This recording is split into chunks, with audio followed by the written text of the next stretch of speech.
मेरे दिल ने से पुकारा प्यार है एक मस्त हवा का ताजा झोंका। বন্ধুরা আজকে ভাবছি একটু রূপচর্চা করি। ছেলে সংসার নিয়ে এত ব্যস্ত হয়ে গেছে যে রূপচর্চা করার বা নিজের প্রতি খেয়াল রাখার কোনো সময়ই পাই না। আজকে গেছিলাম ক্যান্টিন থেকে দেখলাম যে এই যে মুলতানি মাটিটা এসছে, চন্দনের গুঁড়োটাও এসেছিলো, কিন্তু চন্দনের গুঁড়োটা নিলাম না।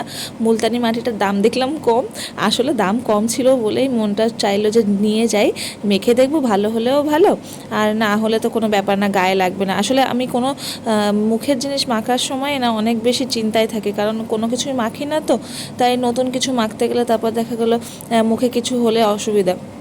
তাই জন্য এটা মুলতানি মাটিটার দাম কম ছিল, তাই ভাবলাম একটু নিয়ে একটু মেখে দেখব। প্যাকেটটা খুললাম, প্যাকেটটা খুলে দেখি ওর মধ্যে একটা গোলাপ জলও রয়েছে। আর গোলাপ জল আমার বরাবরই কোনো দিনও শ্যুট হয় না মুখে, তবুও সাথে যেহেতু দিয়েছে তাই সামান্য মুলতানি মাটির সাথে সামান্য একটু গোলাপ জলটা দিয়েছিলাম। নিয়ে গোলাতে দেখলাম আমার ছেলে উঠে গেল, তাই চলে আসলাম একটু ঘরে এসে ছেলেকে ওঠালাম। তারপরে এই যে আমি মুখে মাটিটা মাখতে শুরু করে দিলাম, পুরো ভূত হয়ে যাবো। আর ছেলে বলছে মাম্মাম ভূতু। দেখো মুলতানি মাটিটা কিন্তু খুব সুন্দর, মানে সফট ছিল, মাখতেও খুব মজা লাগছিল। এখন অপেক্ষা করতে হবে যে কতক্ষণে এটা শোকাবে।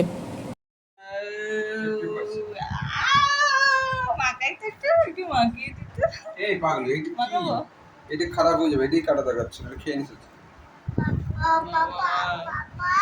पापा क्या कर देखेगा रे, पापा क्या क्या देखेगा पापा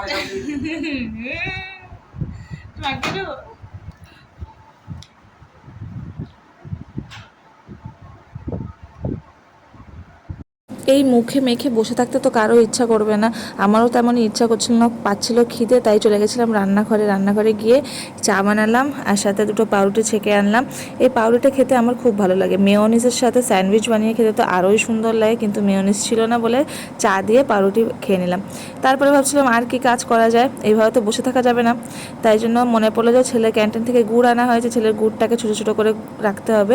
এরকম করে কেটে ভেঙে রাখলে না আমার খুব সুবিধা হয়, তাহলে প্রতিদিন আর গুড়টাকে ভাঙা লাগে না, এক টুকরো করে নিয়ে নিলে দিয়ে খাবারে দিয়ে দিলে হয়ে যায়। আমার ছেলেকে তো এখন চিনি খাওয়াই না, এই গুড়ই খায়। বিকালের নাস্তাটা একটু কোনো মিষ্টি জিনিস বানাই, তখন এটার মধ্যে গুড় দিয়ে দিই। তারপরে দেখো এক থালা গুড় হয়ে গেছে, সেটাই কৌটার মধ্যে নামাবো। আগেরও কিছুটা গুড় ছিল, সেটা বাটির মধ্যে নামিয়ে রেখেছি, ওটা শেষ করব, তারপরে নতুন গুড়টা স্টার্ট করব। এক কৌটায় ধরে নিই বলে আর মানে দুটো কৌটায় রাখতে হয়েছে। তারপরে নিয়ে এসেছিলাম ক্যান্টিন থেকে হচ্ছে হ্যান্ডওয়াশগুলো শেষ হয়ে গেছিলো। আর দেখো বাঙালির জোগাড়, পেয়ার্সের একটা ফেস ওয়াশ ছিল, সেটার মধ্যে হ্যান্ডওয়াশটা ঢুকিয়ে নিয়েছি। তারপরে আর অপেক্ষা করতে পারিনি, মুখটায় প্রচণ্ড টান ধরছিল, মুখটা ধুয়ে মানুষের মতন মানুষ হয়ে গেলাম, ভূত থেকে মানুষ হয়ে গেলাম।